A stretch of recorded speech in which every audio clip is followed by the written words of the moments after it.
Attention, please. The show starts in 10, 9, 8, 7, 6, 5, 4, 3, 2, 1, go.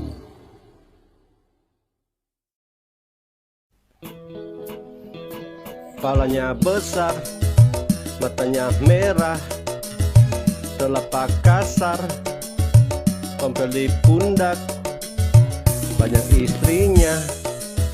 Ih, ada bocil, kalau birahi, langsung turun ayat. Umi, Umi, Umi, itulah julukannya.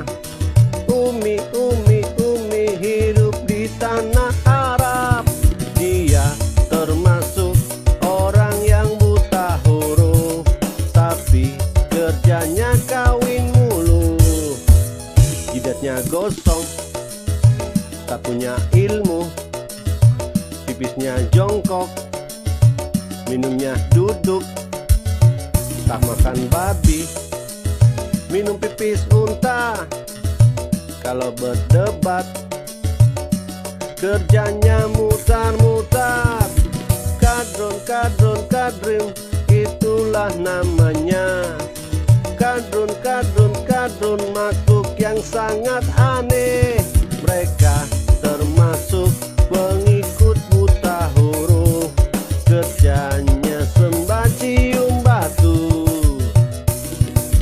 Kadron, kadron, kadron, itulah namanya.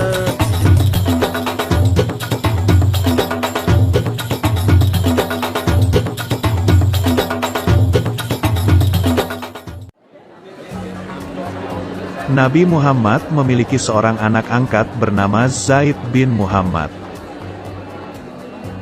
Zaid, aku ingin menikahkan engkau dengan Zainab. Kupikir dia akan menjadi istri yang baik bagimu. Baik, Rasulullah. Mari kita pergi ke rumahnya.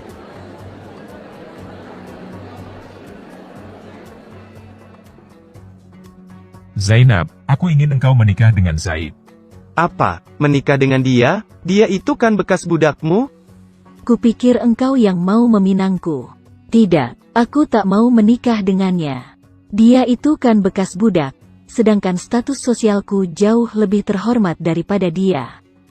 Kamu harus menikah dengannya. Nabi, kamu pikir kamu bisa mengatur aku? Jika aku telah menentukan sesuatu bagimu, maka kamu harus tunduk. Quran, Surah Al-Ahzab, ayat 36 menyatakan, dan tidaklah pantas bagi laki-laki yang mukmin dan perempuan yang mukmin. Apabila Allah dan Rasul-Nya telah menetapkan suatu ketetapan, mereka memilih ketetapan yang lain. Dan barang siapa mendurhakai Allah dan Rasul-Nya, maka sungguh, dia telah tersesat, dengan kesesatan yang nyata. Baiklah, aku akan menikah dengan Zaid. Nabi Muhammad lalu mengadakan upacara pernikahan bagi Zaid dan Zainab. Suatu hari, Nabi Muhammad bertandang ke rumah Zaid. Zaid, di manakah engkau? Tapi Zaid sedang tidak ada di rumah.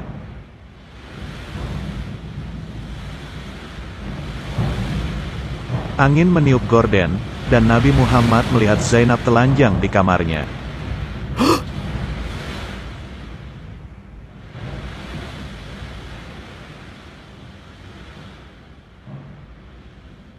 Masya Allah.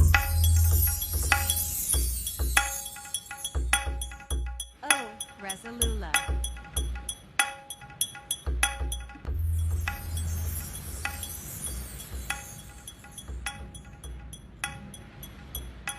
Zainab segera mengenakan bajunya, lalu keluar untuk menemui Nabi. Masuklah wahai Nabi Allah, karena engkau adalah seperti ayahku dan ibuku bagiku. Terpujilah dia yang mengubah hati orang.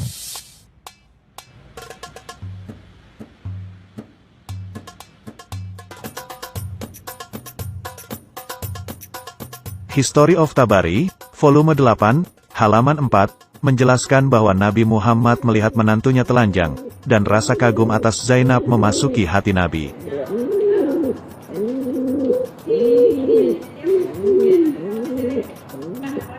Tafsir Al-Jalalani, Quran, Surah Al-Ahzab, ayat 36 menjelaskan bahwa setelah melihat menantunya telanjang, sang Nabi jatuh cinta kepadanya.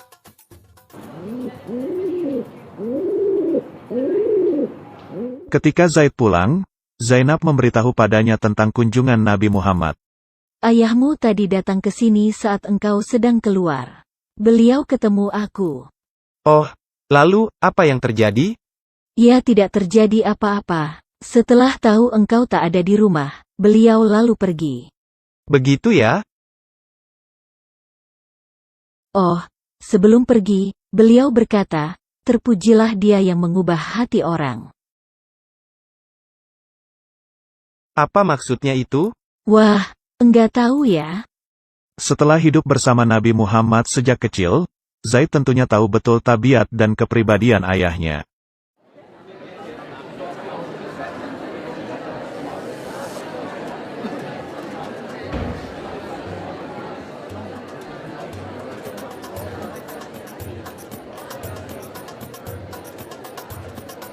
Sukar bagi Nabi untuk mengendalikan rasa tertariknya.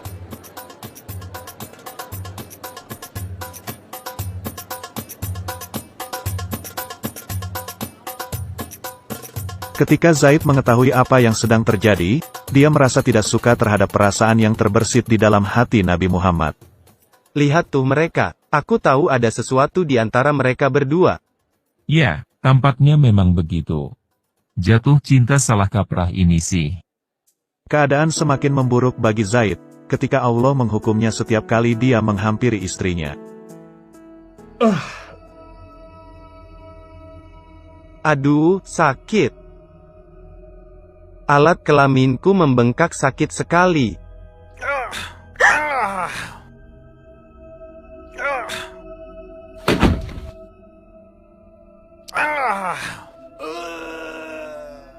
Setiap kali aku mendekati istriku, alat kemaluanku membengkak. Aku tidak bisa berlaku sebagai suami atau lelaki yang sejati. Bro, mungkin Allah ingin mempersiapkan Zainab bagi bapakmu. Tafsir Al-Qurtubi, Al-Jami' li Ahkam, volume 7, halaman 139.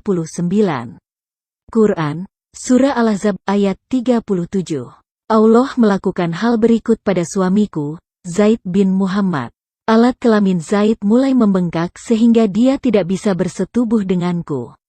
Zaid akhirnya menemui bapak angkatnya, Nabi Muhammad.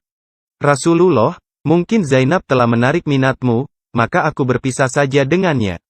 Ada apa? Apakah dia berbuat sesuatu yang tidak menyenangkan dirimu? Oh, demi Tuhan, tidak. Dia tidak pernah menyakitiku. Tetaplah bersama istrimu, jangan berpisah. Dan takutlah pada Allah. Tapi sebenarnya Muhammad menyembunyikan hasratnya terhadap Zainab. Oh, aku sungguh tak bisa melupakan dia di kamarnya hari itu. Aku khawatir orang-orang mulai pada tahu. Oh, tunggu. Allah mengirim firman-Nya padaku. Quran, Surah Al-Ahzab, ayat 37. Dan, ingatlah, ketika engkau, Muhammad, berkata kepada orang yang telah diberi nikmat oleh Allah dan engkau, juga, telah memberi nikmat kepadanya, pertahankanlah terus istrimu dan bertakwalah kepada Allah. Sedang engkau menyembunyikan di dalam hatimu apa yang akan ditampakkan oleh Allah. Buat apa menyembunyikan perasaanku lagi jika Allah akan menampakkannya pada banyak orang? Sejak itu, Nabi Muhammad tidak berusaha mencegah Zaid lagi.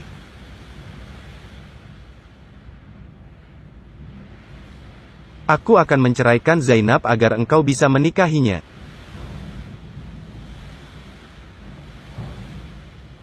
Ya, baiklah. Orang terhormat tentunya akan tersinggung dengan tawaran seperti itu. Tapi tampaknya sang Nabi punya patokan moral tersendiri. Orang-orang ramai membicarakan rencana Nabi Muhammad untuk menikahi menantunya, Zainab. Gimana bisa dia menikahi menantunya sendiri? Di Quran, Surah Al-Ahzab, ayat 36, Allah memaksa Zainab untuk menikah dengan Zaid. Tapi hanya satu ayat kemudian, Allah menikahkan Muhammad dengan Zainab. Tuhan kok repot ngurusin nafsu birahi Nabi? Sampai-sampai rumah tangga Zaid jadi berantakan? Allah mengizinkan aku menikahi Zainab, karena Zaid bukan anak kandungku. Kami nikahkan engkau dengan dia, Zainab, agar tidak ada keberatan bagi orang mukmin untuk menikahi istri-istri anak-anak angkat mereka, apabila anak-anak angkat itu telah menyelesaikan keperluannya terhadap istrinya. Dan ketetapan Allah itu pasti terjadi. Melalui Quran, Surah Al-Ahzab, ayat 37, Muhammad membatalkan tradisi adopsi dalam Islam. Kita tidak boleh mengadopsi anak lagi? Loh, mengapa begitu? Ini untuk menjelaskan bahwa Zaid bukanlah anak kandung Nabi, sehingga Nabi sah untuk menikahi Zainab. Wah, itu sih, alasannya malah lebih menjijikan dibandingkan perbuatan aibnya. Masakan mertua laki berahi terhadap menantu wanita, itu kan menghancurkan pernikahan anak laki sendiri.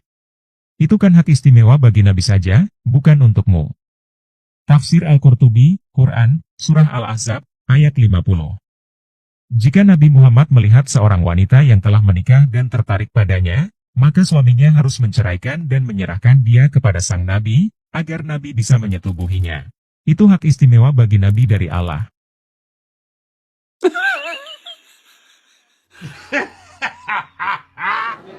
Perayaan nikah diselenggarakan bagi Nabi Muhammad dan Zainab di rumah Nabi.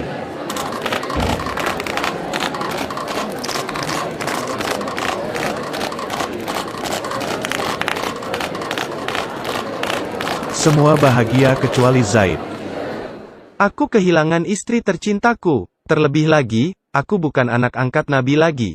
Dahulu, orang memanggilku sebagai Zaid bin Muhammad, tapi sekarang mereka memanggilku Zaid bin Harithah. Gimana aku bisa bergembira dengan keadaan seperti ini? Sampai menjelang tengah malam, para tamu masih belum juga meninggalkan rumah Nabi Muhammad. Nabi meninggalkan ruangan sebagai isyarat bahwa sudah waktunya para tamu pulang.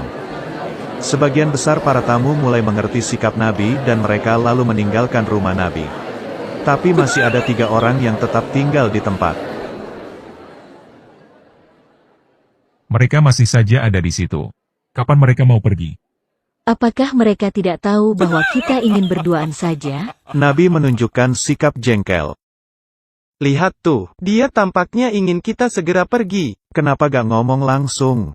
Mungkin dia butuh bantuan Allah untuk mengusir tamu-tamunya.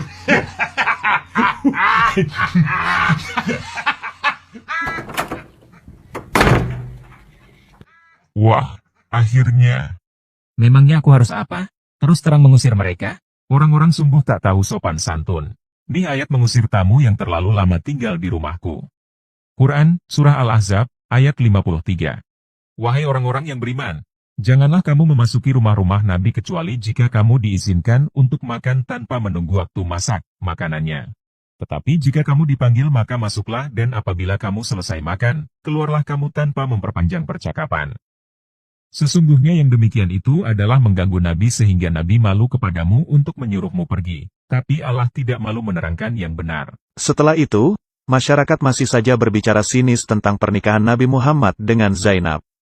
Gimana dia bisa begitu tega membatalkan adopsi terhadap Zaid?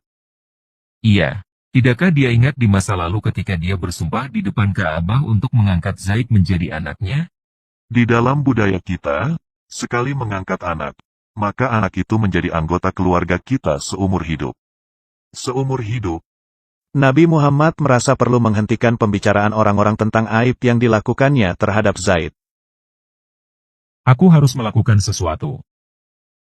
Zaid, pimpinlah tentara untuk menyerang kota Bosra. Ambil alih kekuasaan Bizantium di sana. Bawalah bendera saat menyerang. Baik, Rasulullah. Zaid lalu berangkat bersama 3.000 tentara Muslim. Ini adalah pertama kali tentara Muslim berhadapan dengan tentara Bizantium.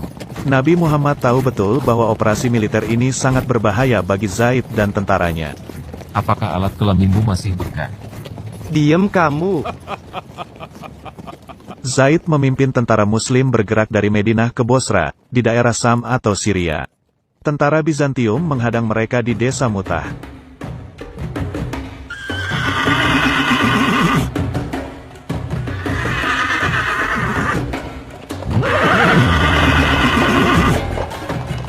Wah, kita dihadang, harus balik, tentara mundur.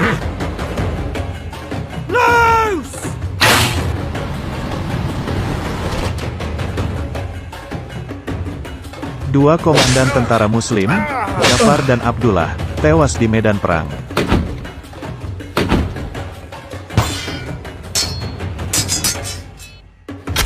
Dahulu, atas perintah Nabi Muhammad, Zaid sering menyerang para pedagang Quraisy yang merupakan sasaran empuk. Sekarang dia berhadapan dengan pasukan tentara yang sangat tangguh.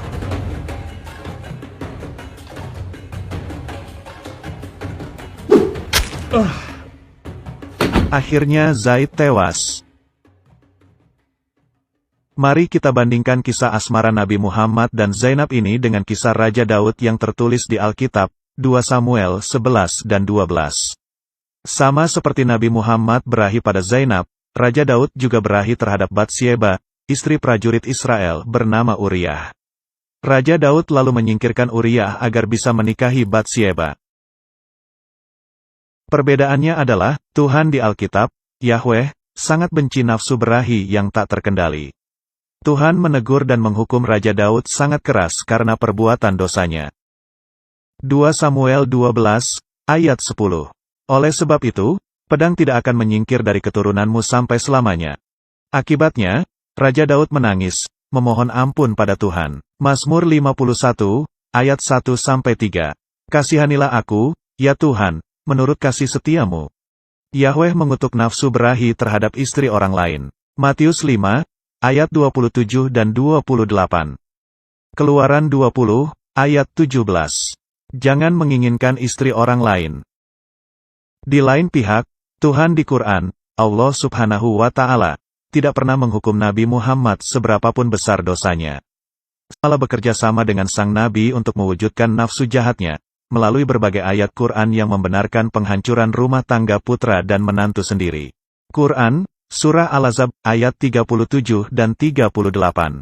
Al-Sirah Al-Halabiyah, volume 3, halaman 377. Jika Nabi Muhammad berahi terhadap istri orang lain, maka wajib bagi orang itu untuk menceraikan istrinya, agar bisa dimiliki Nabi. Tabari, volume 9, halaman 134. Nabi Muhammad mengambil Zainab dan Allah tidak melihat kesalahan apapun pada hubungan ini dan memerintahkan pernikahan bagi keduanya. Allah malah mengaku mewujudkan nafsu zinah di hati para lelaki. Sahih Muslim, buku 033, nomor 6422. Allah menetapkan bagian dari perzinahan yang akan dilakukan oleh seorang pria. Tidak akan ada jalan keluar darinya. Yang juga sangat fatal, Allah SWT dan Nabi Muhammad membatalkan tradisi adopsi seakan mengadopsi anak yatim piatu adalah perbuatan yang jahat. Sebagian Muslim berdalih bahwa anak angkat bukanlah anak kandung sehingga Nabi Muhammad boleh menikahi istri anak angkatnya. Ini adalah dalih yang lemah karena berdasarkan etika dan hukum, dia tetap dianggap sebagai anak di masyarakat beradab. Bukankah Muhammad telah bersumpah di hadapan masyarakat Quraisy, di depan Ka'bah, bahwa Zaid telah menjadi anaknya sendiri? Dengarkan kesaksianku, wahai kalian semua yang hadir. Zaid adalah anakku. Aku akan menjadi pewarisnya dan dia akan menjadi milikku. Nabi Muhammad mengaku sebagai suri tauladan yang baik bagi Muslim di Quran. Surah Al-Ahzab, ayat 21. Sungguh, telah ada pada diri Rasulullah itu suri teladan yang baik bagimu. Apakah ada Muslim waras yang ingin mengikuti teladan Nabi menikahi istri putranya sendiri?